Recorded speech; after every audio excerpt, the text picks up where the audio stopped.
Hello friends, good morning. आइए आपका अपना चैनल ज्ञानोदयम में आपका स्वागत है। आज हम बात करने जा रहे हैं पंचायती राज संस्थाओं की वित्तीय स्थिति के बारे में जानने का प्रयास करेंगे, क्योंकि ये बीपीएससी का बहुत ही महत्वपूर्ण टॉपिक है और हर साल इंटरनेट आप कह सकते हैं कि पंचायती राज से मुख्य परीक्षा में एक क्वेश्चन देखने को मिल ही जाता है। और अब तो शॉर्ट की स्थिति आ गई है, तो उसमें शॉर्ट या लॉन्ग कहीं दिख ही जाएगा। ओवरऑल अगर आप पीटी की तैयारी कर रहे हैं तो वहाँ भी पंचायत से संबंधित एक दो क्वेश्चन हमेशा हर साल देखने को मिल जाता है। इस दृष्टि से आज का टॉपिक बहुत ही महत्वपूर्ण होने वाला है। तो जैसा कि आप जानते हैं कि संविधान में इसका प्रावधान है, 74वां संविधान संशोधन के द्वारा इस मान्यता दी गई। तो आज हम जानने का प्रयास करेंगे कि इसकी वित्तीय स्थिति के बारे में जानते हैं, तो की सुर्खियों में रहने की क्या वजह है और इसके क्या क्या प्रावधान है, इसके सरकार द्वारा क्या क्या पहल की गई है, इसके समझ आज भी वित्तीय को लेकर के क्या समस्याएं बरकरार है अर्थात चुनौतियां हैं, और आगे क्या क्या इसमें सुधार हो सकती है। पंचायती राज वित्तीय से संबंधित इसका क्या इम्पोर्टेंस है। आर्थिक कहने का मतलब है कि ओवरऑल पंचायत की वित्तीय स्थिति से संबंधित सारे प्रावधानों को हम एक एक करके देखने का प्रयास करेंगे। तो आइए दोस्तों, आपका अत्यधिक समय नहीं लेते हुए हम अपने टॉपिक पे आते हैं। आज का टॉपिक है पंचायती राज संस्थाओं की वित्तीय स्थिति, finance of Panchayati Raj institutions, जिसे हम शॉर्ट में PRIS भी कहते हैं, PRIS। तो आइए स्टार्ट करते हैं। हाल ही में भारतीय रिजर्व बैंक ने पंचायती राज संस्थाओं की वित्तीय स्थिति शीर्षक से अपनी रिपोर्ट जारी की। इस रिपोर्ट में 2020-21 से 2022-23 के लिए PRIS की वित्तीय स्थिति पर चर्चा की गई है। अर्थात सबसे पहला मुद्दा तो यही पीटी की दृष्टि से ही उभर करके आया है कि पंचायती राज संस्थाओं की वित्तीय स्थिति की रिपोर्ट किसने जारी की। तो ये सरकार के द्वारा जारी ना करके RBI के द्वारा जारी किया गया है, जो कि बहुत ही इम्पोर्टेंट है।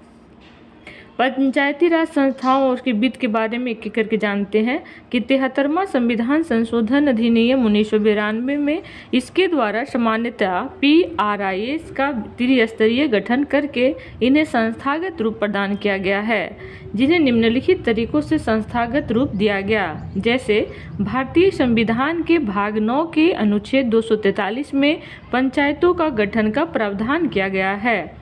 चूँकि पंचायतों स्थानीय सरकारों से संबंधित है, इसलिए इसे राजसूची का विषय माना गया है। PRIS की संख्या अक्टूबर 2023 तक के आंकड़ों के अनुसार भारत में कुल 2.62 लाख रहा। इनमें से 2.55 लाख ग्राम पंचायतें, 6,707 मंडल पंचायतें अर्थात ब्लॉक लेवल वाले और 665 जिला परिषदें हैं।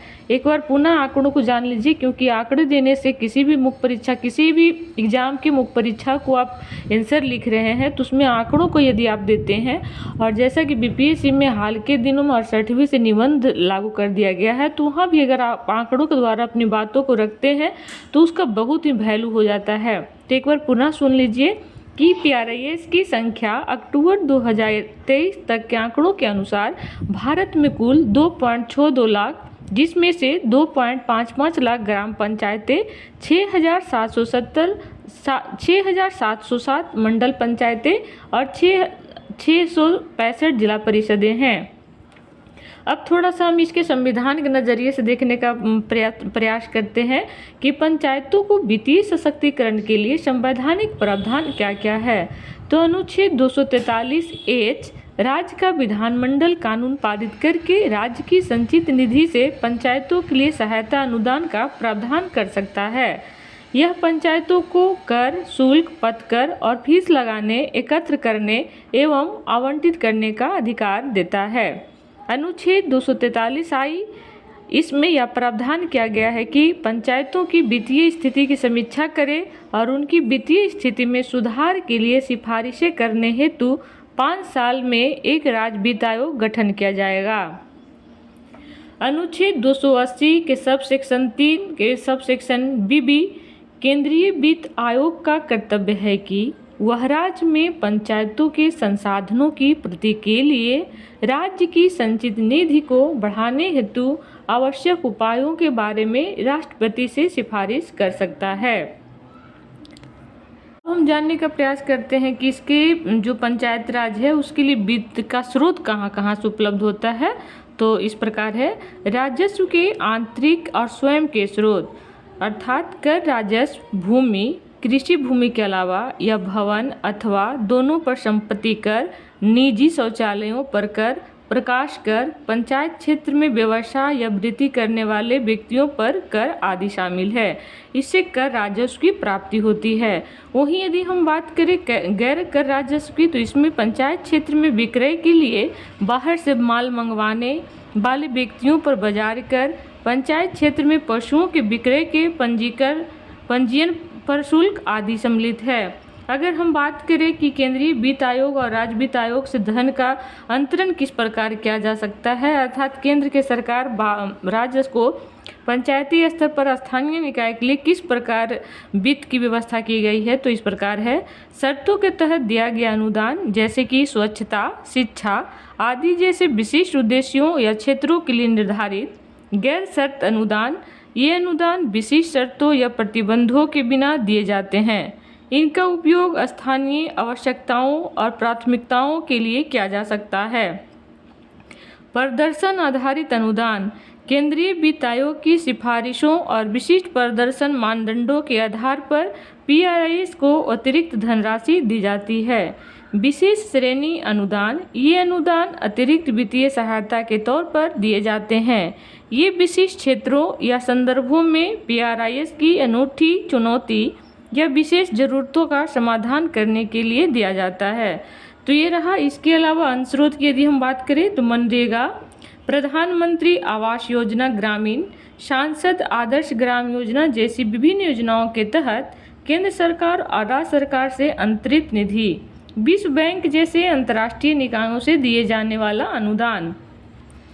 तो ये रहा हमारा पंचायती राज में वित्तीय स्थिति की सुर्खियाँ क्या है, इसके बारे में क्या क्या है पंचायतों में, इसके प्रावधान क्या रहे और कहाँ कहाँ से इसे राजस्व की प्राप्ति होती है। अब हम बात करते हैं कि इसका इम्पोर्टेंस क्या है। तो सामाजिक बुनियादी ढांचे का निर्माण करना, सरकारी योजनाओं को लागू करने में तेजी लाना, सतत विकास लक्ष्यों को स्थानीयकरण को बढ़ावा देना, ग्रामीण विकास को बढ़ावा मिलता है। वर्तमान समय में PRI महिला सशक्तिकरण का प्रतीक बन गया है। ये स्वास्थ्य और प्रौद्योगिकी विकास के लिए जानकारी का प्राथमिक तथा विश्वसनीय स्रोत बन गया है। अब आगे हम जानने का प्रयास करते हैं इसकी चुनौतियों के बारे में। तो है सबसे पहले संरचनात्मक चुनौतियाँ। PRIS के लिए आवंटित वित्तीय संसाधन अपर्याप्त है। ये वित्तीय संसाधनों के लिए राज्य सरकारों और केंद्र सरकार पर अत्यधिक निर्भर है। इसके अलावा खराब अवसंरचना PRIS के कामकाज में बाधा डालती है। PRIS के राजस्व को लगभग 95% हिस्सा केंद्र और राज्य सरकार से अनुदान के रूप में मिलता है। दूसरा है डेटा में असंगति। PRIS की आय और व्यय पर डेटा की कमी तथा मानकीकृत प्रारूपों में डेटा बनाए रखने के लिए कुशल कर्मचारियों का भी अभाव है। इसके कारण PRIS के वित्तीय स्वास्थ्य का आकलन करना काफ़ी कठिन कार्य है। गौरतलब है कि 2019-20 के लिए केवल 46% ग्राम पंचायतों ही लेखा परीक्षा रिपोर्ट्स की तैयार की गई थी।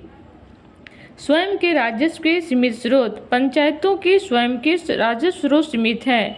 इनमें मुख्य रूप से संपत्ति कर, शुल्क, जुर्माना आदि शामिल है। PRIS के लिए स्थानीय कर राजस्व सृजन में अग्रलिखित चुनौतियां विद्यमान हैं।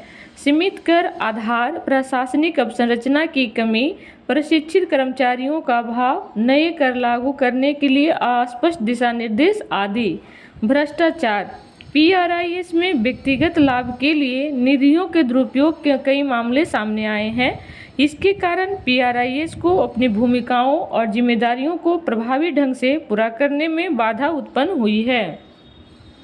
उदाहरण के लिए विजयवाड़ा में पंचायत निकाय और उच्च अधिकारियों की पूर्व अनुमति के बिना ग्राम पंचायत खाते से 1.58 करोड़ रुपये निकाल लिए गए।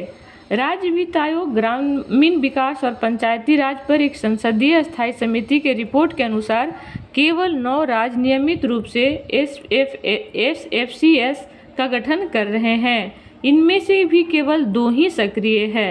अब हम बात करते हैं कि इस संबंध में सरकार के द्वारा क्या क्या पहल की गई है। तो सबसे पहला है ई ग्राम स्वराज। यह एक पोर्टल है। इसे पंचायतों की विश्वसनीयता बढ़ाने में सहायता प्रदान करने के लिए बनाया गया है। यह PRIS के लिए धन के अधिक अंतरण में मदद करता है। साथ ही यह उच्च प्राधिकारियों की निधि की प्रभावी निगरानी के लिए एक प्लेटफॉर्म भी प्रदान करता है। दूसरा है ग्राम पंचायत विकास योजना। यह ग्राम पंचायत के लिए योजना तैयार करने का एक मंत्र है। हर साल इसका आयोजन पंचायती राज मंत्रालय द्वारा सभी ग्राम पंचायतों और अन्य स्थानीय स्वशासन निकायों में किया जाता है। इसके अंतर्गत जन योजना अभियान के तहत सभी की भागीदारी से ग्राम पंचायत विकास योजनाएं तैयार की जाती है। क्षमता निर्माण पंचायत सशक्तिकरण अभियान। इसके तहत राज्यों और केंद्र शासित प्रदेशों को पंचायतों को निर्वाचित प्रतिनिधियों के क्षमता निर्माण और प्रशिक्षण के लिए सहायता प्रदान की जाती है। ऐसा इसलिए किया जाता है ताकि निर्वाचित प्रतिनिधि विकास कार्यक्रमों की योजना और कार्यान्वयन सहित अपने कार्यों को प्रभावी ढंग से व कुशल से संपन्न करने में सक्षम हो सके। लास्ट है कि राष्ट्रीय ग्रामीण स्वराज अभियान। इसका उद्देश्य ग्रामीण क्षेत्र में स्थानीय गवर्नेंस के लिए PRIS की क्षमताओं को मजबूत करना है। इससे वे स्थानीय विकास की जरूरतों के प्रति अधिक संवेदनशील बन सकती है। साथ ही वे सतत विकास लक्ष्यों से जुड़ी स्थानीय समस्याओं के साधारणीय समाधान को साकार करने के लिए उपलब्ध संसाधनों का कुशलतापूर्वक उपयोग कर सकती है। तो ये रहा अभी तक करके जितने भी हमने बताया था। अब लास्ट है इसका कि भविष्य में इसमें क्या क्या सुधार होने की संभावना दिखाई दे रही है। तो सबसे पहले बजटीय सहायता। केंद्र और राज्य सरकारों द्वारा PRIS को उनकी जिम्मेदारियों को पूरा करने के लिए पर्याप्त वित्तीय संसाधन आवंटित करने चाहिए। इसके अलावा PRIS के विविध वित्त पोषण स्रोतों के लिए कदम उठाया जाना चाहिए। कौशल विकास के सदस्यों के वित्त प्रबंधन कौशल में बढ़ोतरी करनी चाहिए। इसके लिए प्रशिक्षण और क्षमता निर्माण कार्यक्रम चलाने की जरूरत है। इससे निधि का प्रभावी और पारदर्शी उपयोग सुनिश्चित होगा। जवाबदेही। निधि के दुरुपयोग और भ्रष्टाचार पर रोकथाम के लिए सख्त वित्तीय जवाबदेही उपाय अपनाने चाहिए। साथ ही नियमित और स्वतंत्र लेखा परीक्षा की व्यवस्था करनी चाहिए तथा पारदर्शी रिपोर्टिंग तंत्र स्थापित करनी चाहिए। जागरूकता। स्थानीय स्वशासन प्रक्रियाओं में PRIS की बढ़ती भागीदारी को प्रोत्साहित करने के साथ ही उनके कार्यों और महत्वों के बारे में नागरिकों के बीच जन जागरूकता का भी प्रसार करना चाहिए। तो ये था आज का हमारा सबसे इम्पोर्टेंट टॉपिक। आप लोग इसे उम्मीद है 2 से 3 बार सुनेंगे और 2 से 3 बार सुनने के बाद यदि हो सके तो आप लोग इसे डिस्क्रिप्शन जगह जा करके आप लिखने का वहाँ दिया हो रहता है, आप लिख सकते हैं और 2 से 4 बार सुनने का प्रयास जरूर करेंगे। इसी के साथ आज का हम वीडियो यहाँ समाप्त करते हैं। जय हिंद, जय भारत।